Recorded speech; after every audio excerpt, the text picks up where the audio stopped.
Primeiramente, gostaria de agradecer a presença de todos aqui em mais um evento da ANAP. Hoje, quem traz o conteúdo para nós é o nosso parceiro Danone, tá? Eu gostaria de convidar a Marina Russo, que é a palestrante de hoje. Antes dela começar a falar, eu gostaria de convidá-los a participar do CONAP, né? Não sei se vocês já se inscreveram ou se não se inscreveram ainda. O congresso vai acontecer nos dias 18 e 19 de outubro, no Transamérica. Para quem é colaborador de hospital associado, a inscrição é gratuita, então não percam essa oportunidade.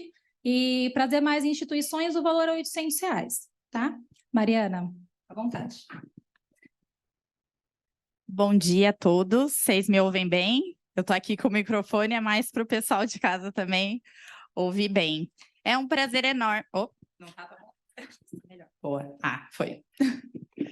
É um prazer enorme estar aqui com vocês hoje. No ano passado eu tive a oportunidade de participar e eu estava sentada aqui também assistindo a palestra.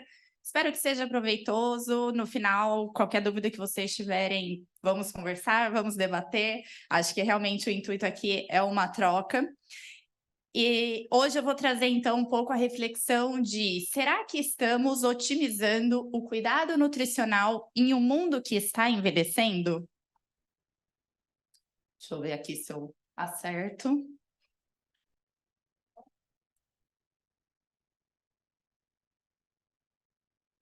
Foi. Bom, que a expectativa de vida está aumentando não é mais novidade para ninguém, né? Atualmente, a população idosa no nosso país está em torno de 10%, e esse número ele vai aumentar cada vez mais. Então, a expectativa é que até 2030 a gente tenha mais o dobro de pessoas idosas do que a gente tem atualmente, sendo que até 2064 a gente vai ter mais que o dobro. Então, essa longevidade foi a grande conquista do século XX, mas é o grande desafio do século XXI, porque as pessoas elas estão vivendo mais tempo, mas elas estão vivendo mais tempo em condições de saúde precária. E aqui entra o nosso papel como profissional de saúde, como cuidadores de instituições, né? Pensar em como a gente consegue otimizar, melhorar as condições de saúde dessa população que está envelhecendo. Então, 60 mais é o futuro? Não, já é o presente, mas vai ser cada vez mais a realidade aqui do nosso país. Mas acontece que, durante esse processo de envelhecimento, ocorrem alterações fisiológicas que são inerentes a esse processo. Então, a partir dos 20 anos, a gente já consegue aí perceber alterações nos nossos sistemas e órgãos. Então, a partir dos 20 anos, a gente já tem aproximadamente 100 bilhões de neurônios que começam a declinar. A partir dos 30, a gente já apresenta uma alteração na nossa flora intestinal com redução de massa magra, ou seja, a gente começa a ter aí uma perda muscular e também uma perda óssea. E isso aí vai só deteriorando cada vez mais com o passar dos anos, sendo que quando a gente alcançar 70 anos ou mais, a gente já vai ter perdido 2 polegadas de altura. Isso é uma realidade, vai acontecer com todos nós, é um processo natural. Mas acontece que também existem fatores nutricionais, então também tem fatores individuais que acabam impactando o nosso estado nutricional. O próprio processo de envelhecimento leva a uma alteração da nossa composição nutricional, onde a gente tem uma redução de massa magra, então aquela perda de massa muscular, e a gente tem um aumento de massa gorda, mas a gente também tem alterações, mudanças do nosso processo social, fisiológico, que impactam a nossa alimentação. Então, quando eu falo de mudanças sociais, desculpa, estou tendo dificuldade aqui, quando eu falo de mudanças sociais, eu estou falando de isolamento social, de falta de independência. Então, quando a gente vai envelhecendo, quem aqui já não teve a experiência com algum familiar que tinha dificuldade, que precisou de um cuidador? Isso vai impactar a aceitação alimentar, o consumo alimentar desse indivíduo. Quando eu falo de mudanças fisiológicas, acontecem disfunções funcionais, como demência, alteração na visão, alterações orais, por exemplo, boca seca, mudanças na sensibilidade ao sabor, tudo isso vai impactar no nosso processo de alimentação. Existem alterações gastrointestinais, como a nossa funcionalidade gástrica, a gente já não consegue metabolizar, digerir os alimentos da mesma forma. A gente tem a diminuição da fome, a gente tem uma saciedade precoce, então a gente começa a não ter tanta fome assim com o avançar da idade, ou a gente começa a ter preferências por alguns alimentos que são mais fáceis de mastigar, mais fáceis de digerir, e também a gente não pode deixar de lado os problemas psicológicos, então depressão, menor motivação para se alimentar, às vezes tem um isolamento social que também impacta aqui, levando a maior reclusão desse indivíduo, e tudo isso, então, vai diminuir a ingestão de calorias e nutrientes, comprometendo o estado nutricional desses indivíduos. Então, durante o processo de envelhecimento, ocorrem mudanças físicas, cognitivas, psicológicas e fisiológicas que acabam favorecendo deficiências nutricionais, seja por redução da aceitação alimentar, por redução de ingestão, ou até deficiências de absorção, que são fisiológicas aqui do nosso processo de envelhecimento, levando a um impacto na nossa saúde, com redução de qualidade de vida, perda de força, diminuição de imunidade, declínio funcional, ou seja, a manutenção do estado nutricional, ele é fundamental para a gente garantir uma melhor saúde, qualidade de vida e um estilo de vida ativo durante o nosso processo de envelhecimento. Mas o que a gente observa hoje em dia nos estudos epidemiológicos é que a dieta habitual da população não atinge as recomendações nutricionais que são necessárias durante esse processo de envelhecimento. Ou seja, eu tenho alterações acontecendo físicas, sociais, fisiológicas, somadas a uma redução da ingestão alimentar, que vão piorar cada vez mais as deficiências nutricionais, acarretando em aumento de doenças crônicas e deteriorização da saúde. Se a gente olhar hoje em dia o número de pacientes internados nas nossas instituições, eu tenho certeza que vocês vão concordar comigo que a maioria tem mais de 60 anos. E, ao mesmo tempo que a gente tem todas essas alterações fisiológicas, essa diminuição na aceitação alimentar, a gente tem, durante esse período, aumento das necessidades nutricionais desses indivíduos. Então, justamente porque, durante o processo de envelhecimento, a gente tem maior dificuldade de absorção e digestão, a gente precisa oferecer mais para conseguir que eles transformem esses nutrientes naquilo que a gente precisa, na força, na saúde e na disposição que os indivíduos precisam. Então, aqui, só um exemplo. Um indivíduo adulto saudável, a gente fala que a necessidade de proteína ali está em torno de 0,8 a 1 grama por quilo por dia. Quando a gente olha para o indivíduo idoso, essa necessidade proteica aumenta para 1,0 a 1,2. Aqui só para ilustrar. Quando a gente olha para a caloria, a mesma coisa. A gente fala que o indivíduo saudável, então, precisa em torno de 20 a 25, enquanto que o indivíduo idoso precisa de 30. Então, de fato, as necessidades nutricionais desses indivíduos é aumentada.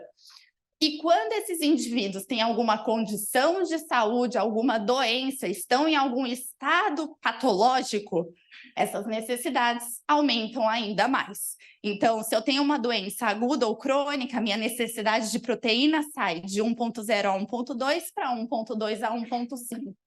Então, realmente, é algo que a gente precisa prestar atenção, a gente precisa levar em consideração o que esses indivíduos estão consumindo, como está o estado nutricional deles e como que a gente vai conseguir otimizar o estado nutricional para a gente levar mais saúde. Quando a gente olha para os pacientes internados, então, quando esses idosos são internados, hospitalizados, a gente vê que a prevalência de desnutrição é alta, fica em torno de 11 a 45%.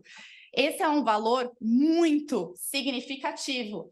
E a gente precisa levar em consideração que quando esses pacientes são internados, provavelmente vai ser a primeira vez que ele vai estar tendo contato com uma equipe de nutrição que vai conseguir fazer a avaliação nutricional, a adequação dos nutrientes que ele precisa e indicar ajustes na alimentação para que a gente consiga alcançar aqui essas necessidades nutricionais.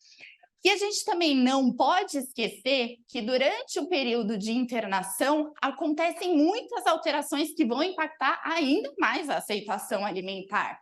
Então, se esse indivíduo, pelo próprio processo de envelhecimento, já tem um impacto na aceitação alimentar, quando ele é internado, isso piora ainda mais. Porque pensa, isso acontece com a gente. Quando a gente é internado, quando a gente sai de casa, quantas pessoas a gente não ouve? Ah, eu não comi tão bem no hospital porque a comida não era tão boa.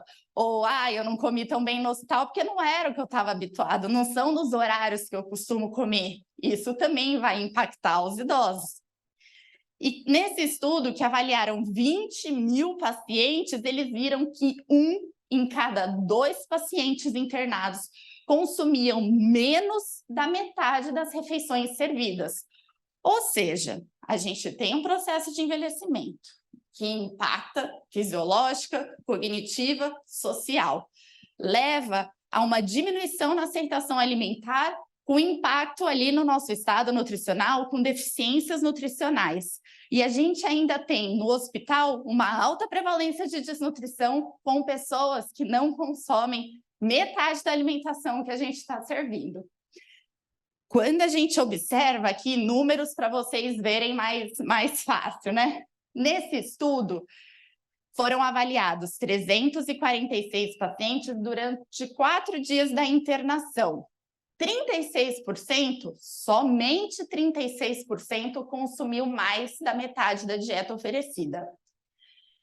46% não aceitou metade do que foi oferecido, sendo que 17% não aceitou a dieta oferecida no hospital. E a gente não pode esquecer que os pacientes 70+, geralmente são os indivíduos que a gente precisa fazer ajuste na consistência, seja por alguma dificuldade de mastigação, alguma dificuldade de deglutição. Ou seja, a gente precisa fazer modificações ainda maiores no hábito alimentar desse indivíduo quando ele é internado. E o que a gente vê é que alterações na consistência da dieta aumentam em 3 vezes o risco do paciente não comer toda a refeição que é servida no ambiente hospitalar. Então, como que a gente está devolvendo esses pacientes para a sociedade, né? Eles são internados na instituição, a gente trata a doença que levou à internação, mas como que eles recebem a alta hospitalar no que diz respeito à aceitação alimentar? E o que a gente tem hoje em dia dos estudos que mostram que a ingestão alimentar menor que 50% das necessidades diárias aumenta em 8 vezes o risco de mortalidade dentro do hospital e em 3 vezes o risco de mortalidade após a alta hospitalar. Então, a gente precisa, sim, de uma equipe de nutrição capacitada, que saiba fazer a avaliação nutricional, que façam os ajustes necessários, garantindo o atingimento das necessidades nutricionais para a gente entregar saúde, para que esses pacientes reduzam o risco de mortalidade. A gente não quer que as pessoas morram, a gente quer que elas tenham saúde. E aí, nesse contexto, entra o benefício, a utilização do suplemento nutricional oral como um aliado no atingimento dessas necessidades nutricionais. Isso não sou só eu que estou falando, são todas as diretrizes mais atuais que a gente tem.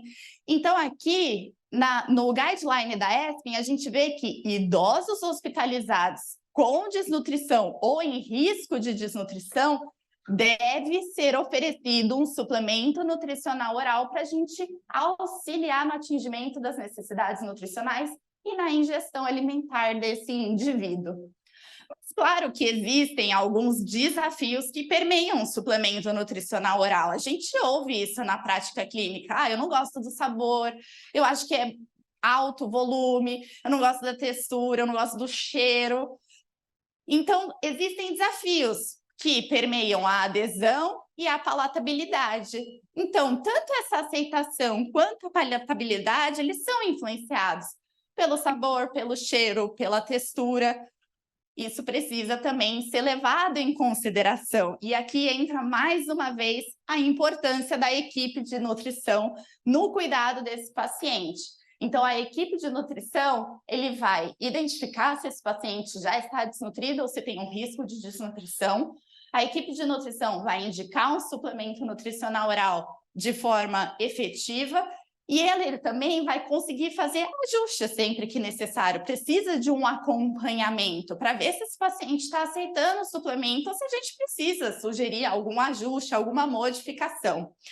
Nesse estudo, era oferecido, vou fazer aqui uma conta aproximada, eram prescritos 2 suplementos por dia.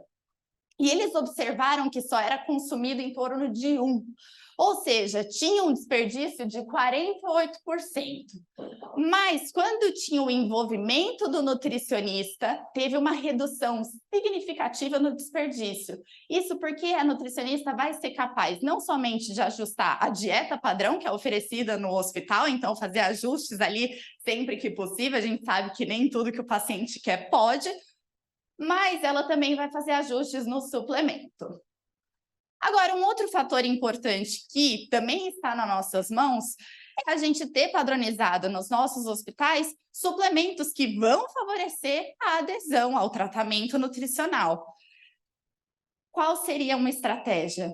Oferecer suplementos, por exemplo, de baixo volume. Poxa, se eu estou internado, eu já não gosto da comida que servem, me prescrevem um suplemento de 200 ml, será que é muita coisa? Será que se eu tivesse um suplemento que ele fosse mais compacto, que eu conseguisse entregar dentro desse suplemento maior quantidade de nutrientes, será que assim eu não auxiliaria ainda mais esse indivíduo a aceitar, a ter adesão ao tratamento proposto?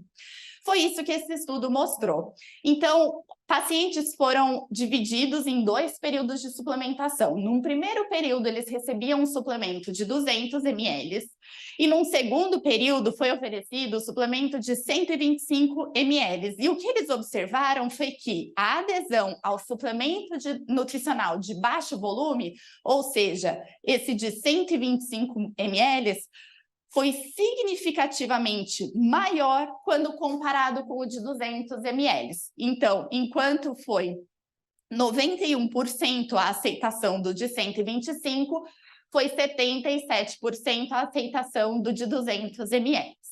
E eles observaram também que os pacientes consumiram mais energia e mais proteína com esse suplemento de baixo volume quando comparado com o de 200 ml. Então, parece aqui que faz sentido, talvez, ter essa oportunidade, essa estratégia na manga para auxiliar na adesão ao tratamento. Esse outro estudo mostra basicamente os mesmos resultados. A diferença é que os pacientes eles foram divididos em 2 grupos. Então, um grupo recebeu o suplemento, a dieta padrão e o suplemento de 200 ml, o outro grupo recebeu a dieta padrão e o suplemento de 125 ml. E o que eles observaram foi que a adesão foi significativamente maior no grupo do suplemento de baixo volume quando comparado ao padrão de 200 ml. E os autores nesse estudo relataram uma tendência de aumento da adesão ao longo do tempo ao suplemento de baixo volume, enquanto que teve uma redução na adesão no suplemento padrão de 200 ml. Mas aqui falei muito de adesão, de estado nutricional. Será que também tem impacto econômico? Será que para a minha instituição vai ser benéfico eu ter um suplemento de baixo volume? Então, esse estudo ele avaliou o impacto econômico da implementação não somente do suplemento nutricional, mas associado a uma triagem de desnutrição e ao tratamento aqui em idosos internados numa clínica geral. Então, os idosos, eles eram internados, depois da internação, eles foram triados como baixo, médio e alto risco, e a partir dessa triagem, eles partiam para uma árvore de tratamento. Então, pacientes que tinham baixo risco, eles não tinham nenhum tratamento adicional, eles só eram acompanhados aqui durante os 6 meses, e aí faziam a avaliação de como que estava o consumo alimentar desse indivíduo.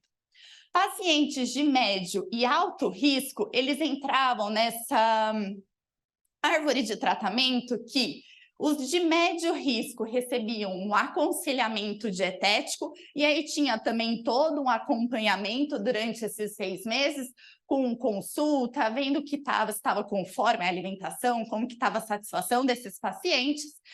E os pacientes de alto risco, eles também eram triados, também recebiam um aconselhamento dietético e recebiam a prescrição do suplemento nutricional oral de baixo volume, e aí também, então, eram acompanhados, passavam por essas consultas para ver satisfação, conformidade.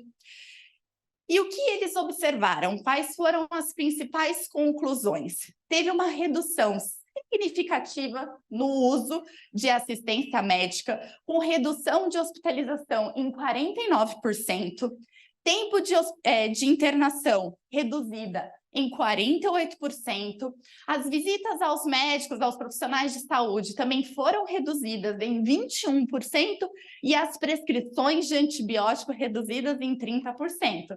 Ou seja, a gente tem aqui um impacto econômico. Nesse estudo, ele foi realizado no Reino Unido, então por isso que vocês vão ver aqui esse dado em libras, mas eles viram que teve uma economia de quase 400 libras por paciente ao longo de 6 meses, mesmo com os custos associados à implementação da triagem, do acompanhamento e da utilização do suplemento nutricional oral.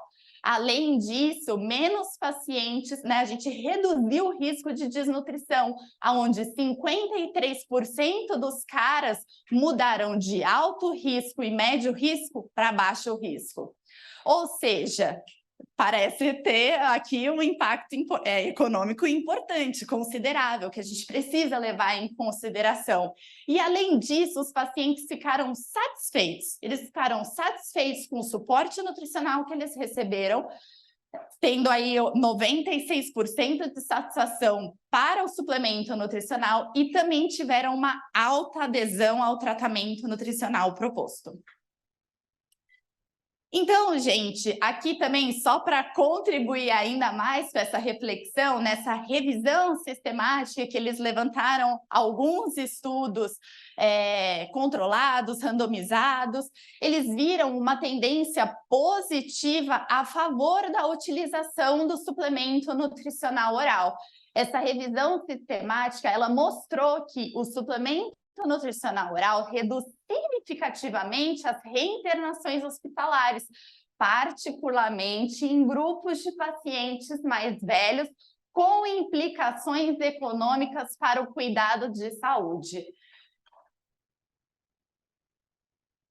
Ou seja, se eu tenho no processo de envelhecimento impactos fisiológicos, cognitivos, sociais, que levam a uma redução na aceitação alimentar, na alteração da composição nutricional.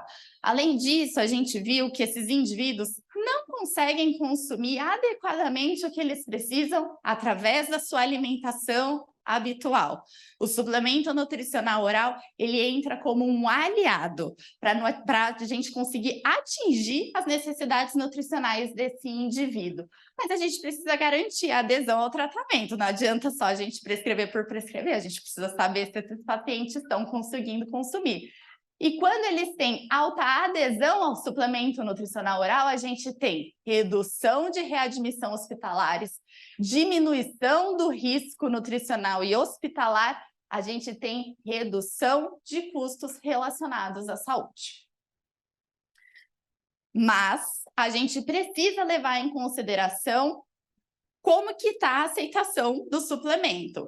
E como a gente falou, a textura, o sabor e o tempo precisa ser individualizado. A gente precisa adaptar a nossa terapia nutricional para a realidade do nosso paciente. E isso também são as principais diretrizes que trazem essa reflexão. O tipo, o sabor, a textura e o tempo, eles devem ser adaptados ao paladar e à capacidade alimentar do paciente. E a gente precisa saber por quanto tempo a gente vai manter esse suplemento nutricional oral, porque assim como todos os remédios que são prescritos para esses indivíduos, tem um tempo de tratamento para a gente conseguir observar as vantagens, os benefícios da utilização dessa suplementação. E aí, se vocês me perguntarem, Marina, por quanto tempo? Minha resposta vai ser, depende do paciente, do estado nutricional, qual condição de saúde ele apresenta, mas, em média, esse suplemento deve ser mantido por pelo menos um mês, e aí sim a gente vai reavaliar como que está a adesão, se eu preciso fazer algum ajuste, se eu preciso mudar sabor, volume, textura, e por aí vai para a gente conseguir observar os benefícios da utilização desse suplemento nutricional oral. Ou seja, a utilização desse suplemento nutricional oral, ele vai ser indicado além da internação. Ele vai acabar junto com o período de internação. Ele precisa acompanhar a alta hospitalar. Esse paciente, ele precisa receber, ele precisa ir para casa com os cuidados nutricionais bem prescritos e bem orientados, para que a gente consiga, mais uma vez, reverter esse quadro de desnutrição, atingir as necessidades nutricionais e reduzir aquela discussão que a gente teve de que as pessoas estão vivendo mais tempo, mas elas estão vivendo mais tempo em condições de saúde precárias.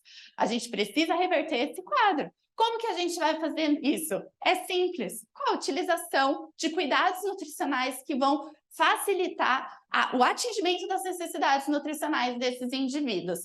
Nesse estudo, o objetivo foi determinar se a suplementação nutricional oral nesses idosos desnutridos na alta hospitalar melhorava a função muscular. E eles observaram que sim, o grupo que recebeu o suplemento nutricional oral melhorou a força de pressão palmar.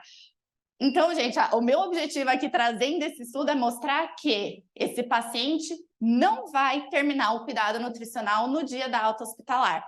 Ele vai dar continuidade. E essa reflexão é para todos nós, porque como a gente viu, todos nós estamos envelhecendo. Como que vocês querem envelhecer? Como que vocês querem chegar nos 70, 80, 90? Hoje em dia a gente já tem gente passando dos 100 anos, a gente precisa cuidar da nossa saúde. E a gente sabe que todo esse processo que é fisiológico, que acontece de forma natural, traz impactos para a nossa qualidade de vida e para a nossa saúde.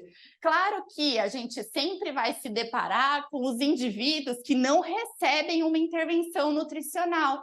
Esses indivíduos vão ter maior incidência de sarcopenia, que é a perda de força, de massa muscular, vai ter maior incidência de osteoporose, fraturas. Imagino que muitos de vocês aqui já devem fazer suplementação de cálcio, de vitamina D, principalmente as mulheradas aí, que piora ainda mais, né? Passando da menopausa.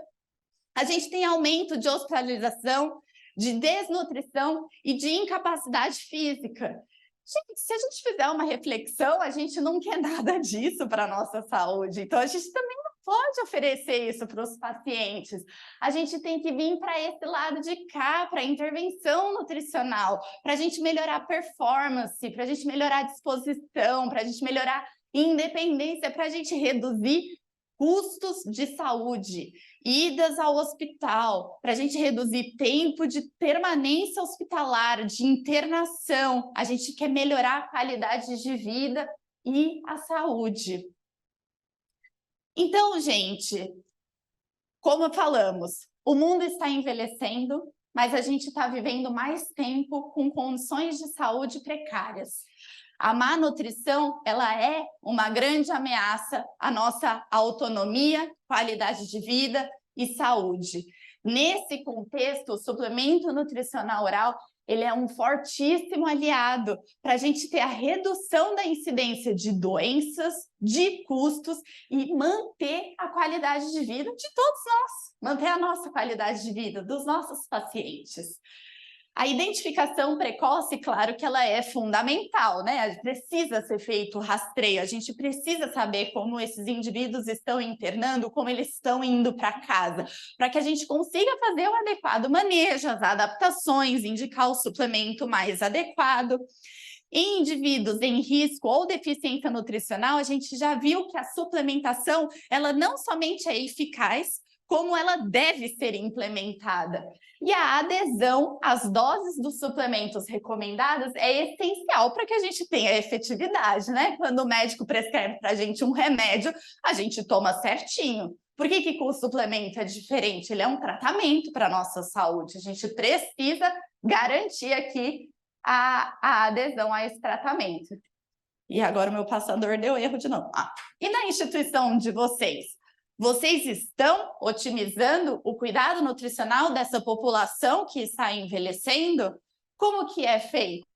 Agora, agradeço a participação de todos, mas deixo essa pergunta aqui para a gente refletir. Eu também queria ouvir um pouquinho do dia a dia de vocês, dos desafios, e se ficou alguma dúvida. Muito obrigada.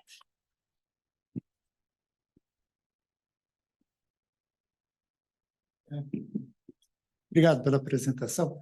Meu nome é Charles Schmidt, sou pediatra de formação e gerencio o Centro de Pesquisa Clínica do Instituto Central do HC.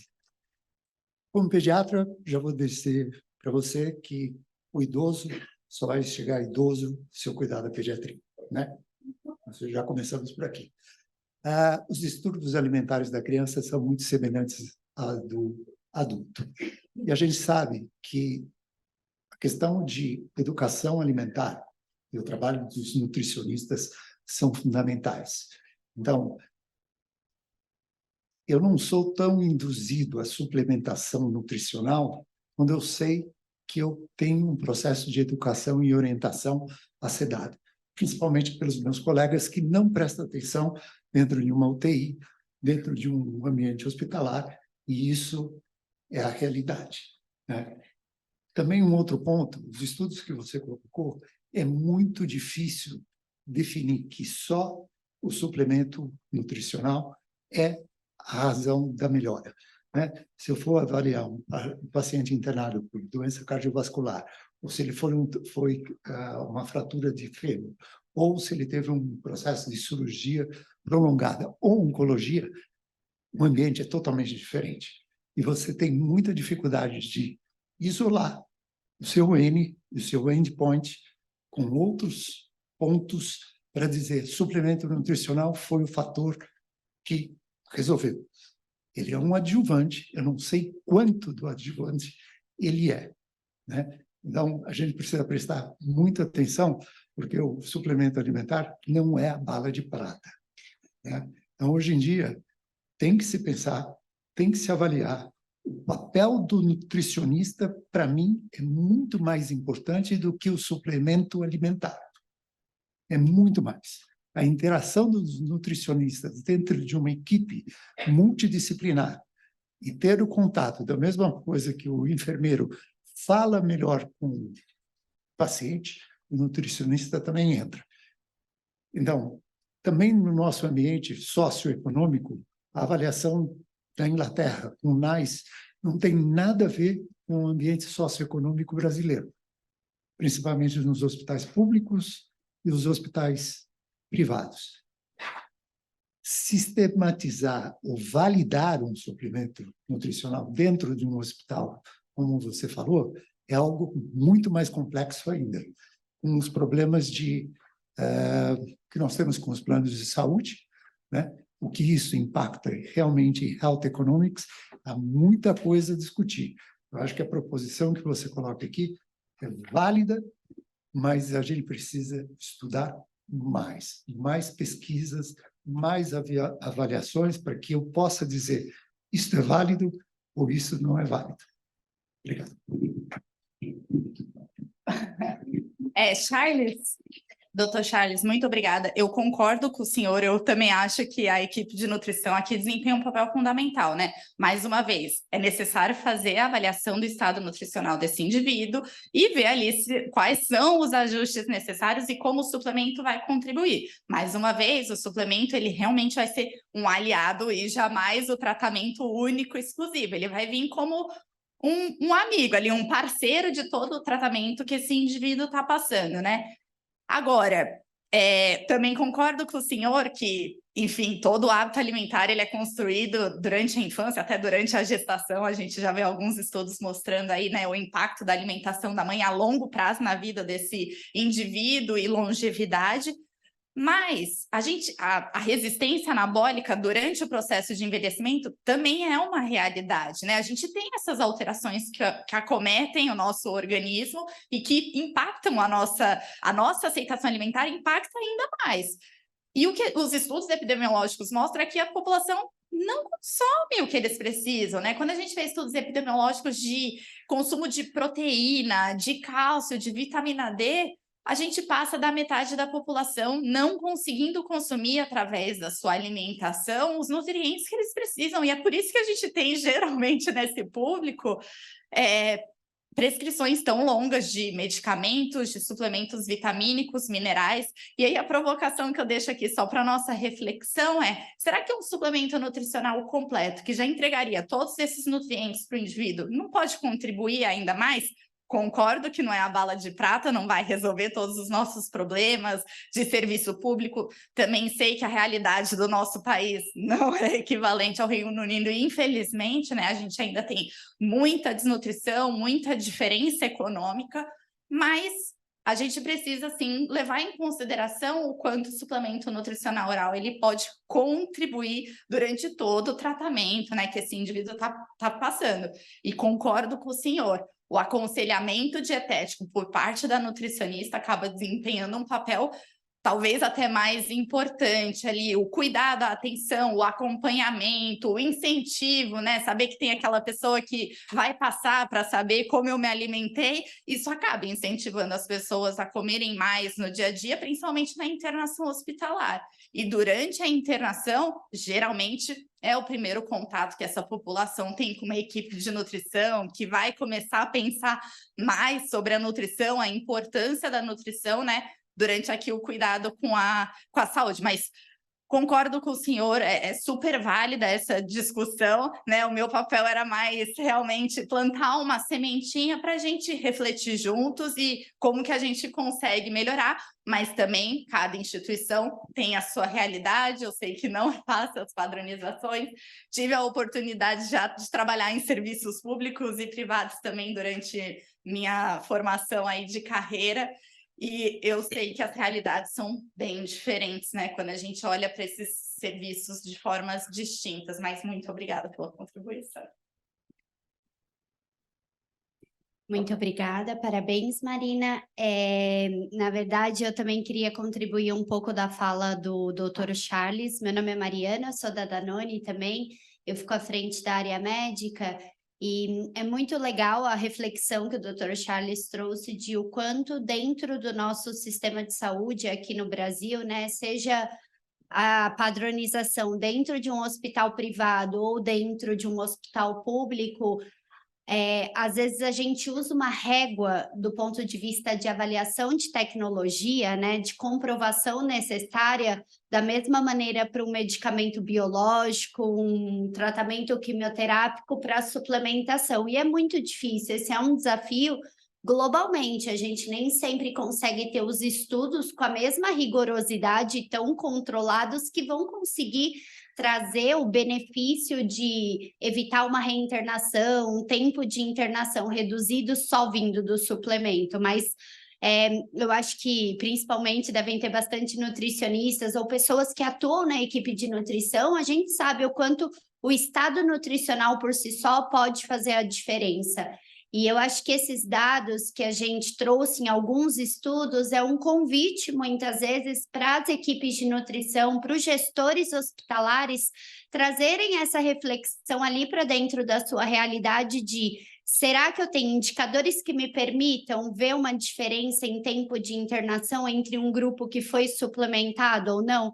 E, de novo, gente, não é só porque é Danone que a gente está citando suplementação. A gente pode adaptar a terapia nutricional de outras maneiras que não só através do suplemento. Mas eu acho que cada vez mais, sim, a gente tem que se empoderar desse argumento que a suplementação ela pode fazer a diferença na conta hospitalar como um todo. A gente sabe que a gente quer os leitos girando ali dentro daquela instituição. A gente não quer uma pessoa com uma internação muito prolongada. E até mesmo dentro de uma atuação com operadoras de saúde, se a gente tem a dificuldade de às vezes ter uma suplementação, né, paga por essas operadoras de saúde, será que a gente não pode ter um case, né, números ali mostrando, olha, eu ofereço porque eu vejo diferença na minha prática. Então, assim, a gente gosta muito de trazer um pouco dessa provocação são dados que estão ali, literatura, algumas vezes são dados de outros países, outras realidades, lugares que não tem nenhum questionamento que o suplemento deve ser dado quando a pessoa não está atingindo as suas necessidades. Mas e no nosso ambiente que é mais desafiador, onde a gente muitas vezes tem que provar por A mais B que aquela decisão do ponto de vista de conduta nutricional vai fazer a diferença. Então, eu acho super válido e é isso, né? Acho que a gente tem que tentar, através de novas evidências, mas mais do que só novas evidências, mudar a forma como talvez seja operadoras ou sistema público de saúde olha para a suplementação. Eu vou ter que ter o estudo mais controlado, randomizado e isolar a suplementação? Não, ela é uma aliada. Ela sempre vai ser aliada ao tratamento, né? Então, acho que era um pouco dessa reflexão que eu queria trazer aqui. Obrigada.